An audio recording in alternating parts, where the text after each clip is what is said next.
Hari cinema pre రిలీజ్కి విచ్చేసిన పెద్దలు పూజ్యులు సుదర్శన మహర్షి గారు మరియు మిగతా స్వాములు, గౌరవనీయ మంత్రివర్యులు, సోదరుడు వివేక్ వెంకటస్వామి గారికి, మరియు రాజకీయాలలో నీతి నిజాయితీలకు నిలువుటద్దమైన చిన్నారెడ్డి గారికి, మరియు నా సహచర ఎమ్మెల్యే, నాకు అతి ఆత్మీయ మిత్రుడు అయిన వెంకటరమణారెడ్డి గారికి, మరియు మాజీ ఎమ్మెల్యే నా ఆత్మీయ మిత్రుడు మా అన్న ఏనుగు రవీందర్ రెడ్డి గారికి, మిగతా పెద్దలందరికీ, మరియు ఈ ఫంక్షన్కి వచ్చిన మీ అందరికీ నా యొక్క ప్రత్యేక నమస్కారాలు. జనరల్గా నేను ఇట్లాంటి ఫంక్షన్లకు రాను, ఎందుకంటే అబద్ధాలు ఎక్కువ మాట్లాడవలసి వస్తుందని. ఎందుకంటే ఏ స్టారు లేని సాయి కుమార్ గారు, ఆయన టాలెంట్, ప్రస్థానం సినిమా ఒక్కటి చూస్తే తెలుగు సినిమాను చూడొచ్చు. ఈ మధ్యన 30 ఏళ్ళ సినిమాని. కొందరు జయశంకర్ ఒక 2 సంవత్సరాల నుంచి అన్న నేను సినిమా తీస్తున్నా, కొత్తగా ఎదగాలనుకుంటే ఎంత బాధ అవుతుంది సామాన్యులకు, మాలాంటి వాళ్ళకు, అట్లాంటి ఈ సమావేశం రావడానికి ముఖ్య కారణం జయశంకర్ లాంటి యువకులు. సుమారు మమ్మల్ని పిలవడానికి 100 సార్లు ఫోను, ఏదో ప్రూవ్ చేసుకోవాలా అన్న సినిమా తీస్తున్నాం. సినిమా మొదలు పెట్టినప్పటి నుంచి కథ చెప్పి నుంచి మాకు టచ్లో ఉన్నాడు. అంటే ఒక యువకులు పడే బాధ. ఎందుకంటే మా పేర్ల పక్కన బాబులు లేవు. ఆ బాబు ఈ బాబు ఏ బాబు ఉన్నా కొద్దిగా ముందుకు పోవచ్చు ఈ సినిమా రంగంలో. బాబులు లేవు కాబట్టి ఒక సమస్య వచ్చి కూర్చుంటుంది. కాబట్టి మాలాంటి వాళ్ళందరం ఇట్లాంటి యువకులని, ఏదైతే తారాగణం ఉందో, ముఖ్యంగా అనసూయ గారు అనుకుంటాను, రజాకర్ మూవీలో చూసామన్న నటన. మా పూర్వీకులు కనబడుతున్నారు ఆమె బతుకమ్మ ఆడితే. ఆ నటన, ఆ కన్నీళ్ళు, ఆ బాధ, అనువనువున కళ్ళల్లో నటించిన ఆమె సహజ నటి. ఇట్లాంటి వాళ్ళు ఇట్లాంటి మూవీలో ఉండటం, మరి ముఖ్యంగా శుభలేఖ సుధాకర్ గారు కావచ్చు, వీళ్ళు సహజ నటులు. ముఖ్యంగా జయశంకర్ గారు ఏదైతే మీరు వీళ్ళని ఎన్నుకున్నారో మొదటి సక్సెస్ మీకు సాధ్యమైంది. ఇంకా రెండోది, అందరూ అవన్నీ చెప్తున్నారు గుణాలు, ఎవరు వదలరు ఇవన్నీ. హర్షిద్ వారు చెప్పారు, ఇవి ఎవ్వరు వదలరు, అన్ని అబద్ధాలు, మనిషికి అన్నీ ఉంటాయి, కానీ తగ్గించుకోవాలి. రాజర్షులు వేరు, సన్యాసులు వేరు, రకరకాలు ఉంటాయి సమాజంలో. కానీ ఒక్కటి మాత్రం నిజం, నటులు ఇంకా రావాల్సిన అవసరం ఉంది. చాలామంది ఈ ప్రాంతం నుంచి, ముఖ్యంగా ఎట్లయితే ఈ కళలకు ప్రాంతం లేదు, ప్రపంచమంతా ఒకటే కళాకారులకు, కానీ ఈ ప్రాంతంలో మరీ తక్కువ వస్తున్నారు సినిమా రంగంలో. ఈ రాష్ట్రంలో ముఖ్యంగా వివేకన్న గారికి చెప్తున్నాను, అన్న ఏదో ఒక రకంగా చాలా హీరోయిన్లు బాగా తక్కువ ఉన్నారు తెలంగాణలో, డైరెక్టర్లు తక్కువ ఉన్నారు. టాలెంట్ ఉన్న వాళ్ళని ఏదో ఒక రకంగా ప్రోత్సహించాలి. రెండోది, కళాకారులు అందరితో పాటు ఇక్కడ మొత్తానికి 0 లెవెల్లో ఉంది, 1% లెవెల్లో ఉంది ఈ రాష్ట్రంలో. మీలాంటి చిన్న లాంటి వాళ్ళు, మీలాంటి వాళ్ళు గమనించాలా.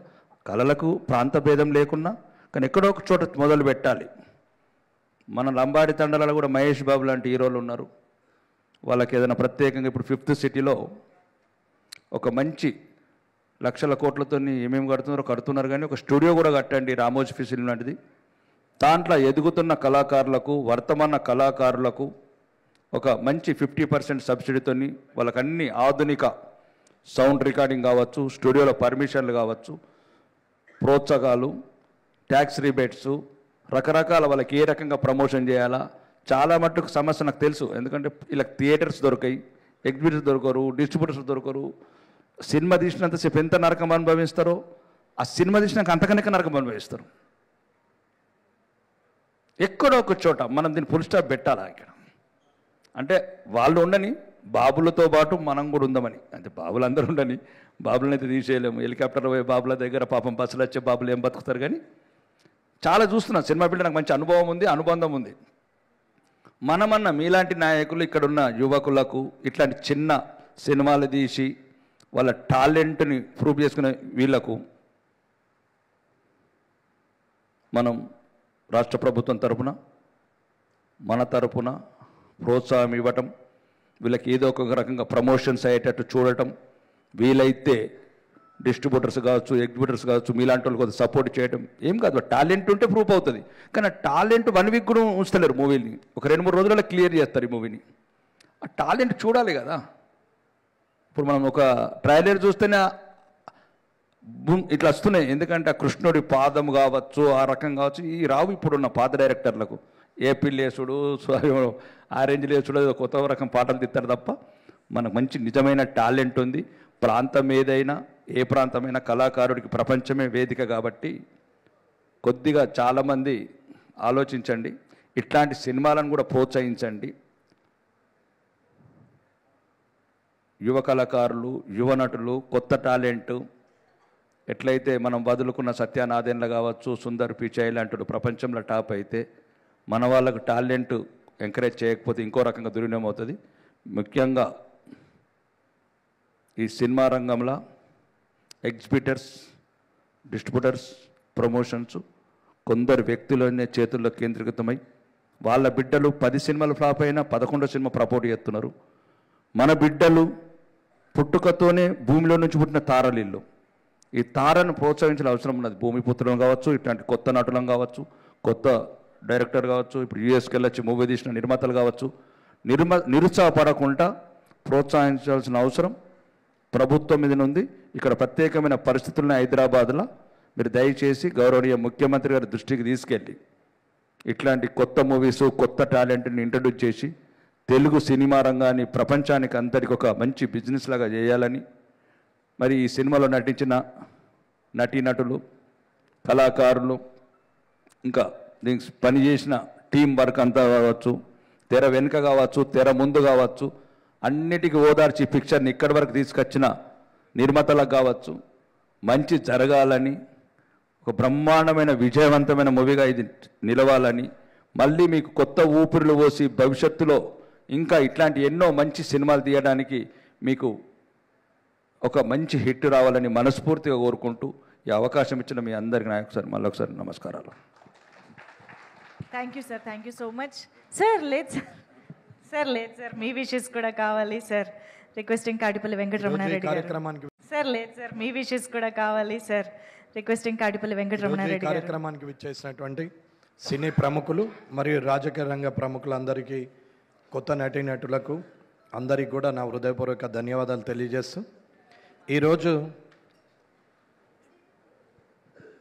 ఈరోజు జయశంకర్ గారు తీస్తున్నటువంటి హరి మూవీ, అలాగే దీన్ని నిర్మిస్తున్నటువంటి నిర్మాతలు ఆర్వి రెడ్డి గారు కానీ, నాయుడు గారు కానీ, మిగతా నిర్మాతలు అందరికి కూడా ఇవాళ ఈ సినిమా విజయవంతంగా ప్రదర్శించాలని, రానున్న కాలంలో మీరు చాలామంది కళాకారులకు నూతన జీవితం ఇవ్వాలని, అలాగే మంచి మంచి సినిమాలు నిర్మించాలని కోరుకుంటూ, ఈ అవకాశం ఇచ్చినటువంటి ఈ మూవీ యూనిట్ సభ్యులందరికీ, కష్టపడ్డటువంటి లైట్ బాయ్ నుంచి మొదలు పెడితే నిర్మాత వరకు అందరికీ కూడా శుభాభినందనలు తెలియజేస్తూ ముగిస్తున్నాను.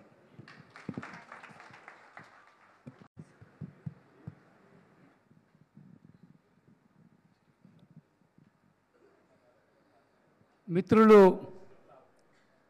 సినిమా డైరెక్టర్ శ్రీ జయశంకర్ గారు, వారి మొదటి మూవీ పేపర్ బాయ్ బాగా హిట్ అయిందని విన్నా. రెండో మూవీ హరి, ఈ మూవీ కూడా అంతకన్నా బాగా హిట్ కావాలని నా కోరిక. నాకు ఈ మధ్యనే పరిచయం జయశంకర్ గారు. అంటే చాలా మంచి సినిమా తీయాలని తపన ఉండేటువంటి వ్యక్తి, సమాజానికి ఓ మంచి సందేశం ఇవ్వాలి అని భావించేటువంటి వ్యక్తి. మనం గతంలో అన్న రాయేష్ అని చెప్పినాడు, తెలంగాణకి వెళ్ళి యాక్టర్లు కానీ, డైరెక్టర్లు కానీ, ప్రొడ్యూసర్స్ కానీ తక్కువగా ఉన్నారు, అంతా ఆంధ్ర వాళ్ళే డామినేట్ చేస్తూ ఉన్నారని. వాస్తవం అది. తక్కున్నారు తక్కున్నారు. మీరు ఒక్క విషయం జ్ఞాపకం చేయదలుచుకున్నా, శ్యామ్ బెనగల్ చాలా గొప్ప డైరెక్టర్ మన తెలంగాణ ప్రాంతం నుంచి. సత్యజిత్ రాయ్ ఏ మాదిరిగా వెస్ట్ బెంగాల్ నుంచి ఉన్నాడో మనం అంత గర్వంగా మన ప్రాంతం నుంచి ఒక గొప్ప డైరెక్టర్ నుంచి చెప్పుకోవడానికి మనకు అవకాశం ఉందనేటువంటి మాట కూడా నేను మనవి చేస్తూ ఉన్నాను. అందుకనే జయశంకర్ గారు కూడా ఆ మాదిరిగా తయారు కావాలి అనే మాట నేను మనవి చేస్తూ ఉన్నాను. బలగం అనేటువంటి మూవీ నేను ఒకసారి కాదు 2 సార్లు చూసా. చాలా గొప్ప మూవీ. అంటే చాలా తక్కువ బడ్జెట్తో గ్రామీణ ప్రాంతాన్ని మన కళ్ళకు కట్టినట్టుగా చూపించేటువంటి మూవీ అనేటువంటి మాట కూడా మీతో నేను మనవి చేస్తున్నాను. అలాంటి మూవీస్ రావాలి, సందేశాత్మకమైనటువంటి మూవీస్ మనకు ఎంతో అవసరం ఉంది. ఎందుకంటే యువత పూర్తిగా పెడదారులు పడుతూ ఉన్నారు. అలాంటి వాళ్ళను సక్రమ మార్గంలో పెట్టడానికి ఈ సినిమా ఒక గొప్ప ఆయుధం అనేటువంటి మాట కూడా నేను మనవి చేస్తున్నాను. ఇవాళ హరి వారు చాలా గొప్పగా, అంటే వేదాలు, ఉపనిషత్తులు, భగవద్గీత ఇవన్నీ కూడా ఈనాటి యువతకు చెప్తే వాళ్ళ మెదడుకు ఎక్కదు. ఇలాంటి సందేశాత్మకమైనటువంటి మూవీస్ ద్వారా కనుక చూపించగలిగితే తప్పకుండా వాళ్ళు కొద్ది గొప్ప నేర్చుకుంటారనేటువంటి మాట కూడా నేను సవినిగా మనవి చేస్తున్నాను. ఇలా వివేకన్న ఉన్నాడు, రవీందర్ రెడ్డి గారు ఉన్నారు, రాయేష్ అన్న ఉన్నాడు, వెంకటరమణారెడ్డి గారు ఉన్నారు, చాలామంది గొప్ప వాళ్ళు ఉన్నారు. వాళ్ళందరూ కూడా నేను చేతులు జోడించి, అదే మాదిరిగా ఈ మూవీలో పనిచేసినటువంటి యాక్టర్సు, మిగతా టెక్నీషియన్స్ అందరు కూడా ఏదైతే జయశంకర్ గారికి సంపూర్ణంగా మద్దతు తెలిపినారో వారు చాలా గొప్ప డైరెక్టర్, తెలంగాణ ప్రాంతం నుంచి మాకు ఉన్నాడని చెప్పుకొని మనం గర్వించే విధంగా వాళ్ళు తయారు కావాలని నేను మనసారా కోరుకుంటూ నాకు ఈ అవకాశం ఇచ్చిన పెద్దలందరికీ నా హృదయపూర్వక నమస్కారాలు నేను తెలియజేస్తున్నాను. నాకు సుదర్శనాచారి గారు చాలా కాలం నుంచి పరిచయం. వారి దగ్గరే మన జయశంకర్ గారు నాకు పరిచయం. వారి మనవడు ఈరోజు ఇక్కడ మన మధ్యలో లేరు. వారు కూడా మన అంటే రావాల్సి ఉండే, ఎందుకో రాలేదు. అలాంటి వారు కూడా చాలా అంటే అరుదు, చాలా ఎంకరేజ్ చేశాడు వారిని, ముఖ్యంగా జయశంకర్ గారిని. అందుకని వారి ద్వారానే నేను ఇక్కడ రావడం జరిగింది అనేటువంటి మాట కూడా నేను మనవి చేస్తూ, మళ్ళా ఒక్కసారి జయశంకర్ గారికి నా హృదయపూర్వక అభినందనలు, ఆల్ ది బెస్ట్ విషెస్ తెలియజేస్తూ నేను సెలవు తీసుకుంటున్నాను. నమస్కారం. Thank you sir, thank you so much for your wishes and for your time. Thank you so much sir. అలాగే ఇప్పుడు మంత్రివర్యుల్ని వేదికపైకి పిలిచే సమయం వచ్చేసింది.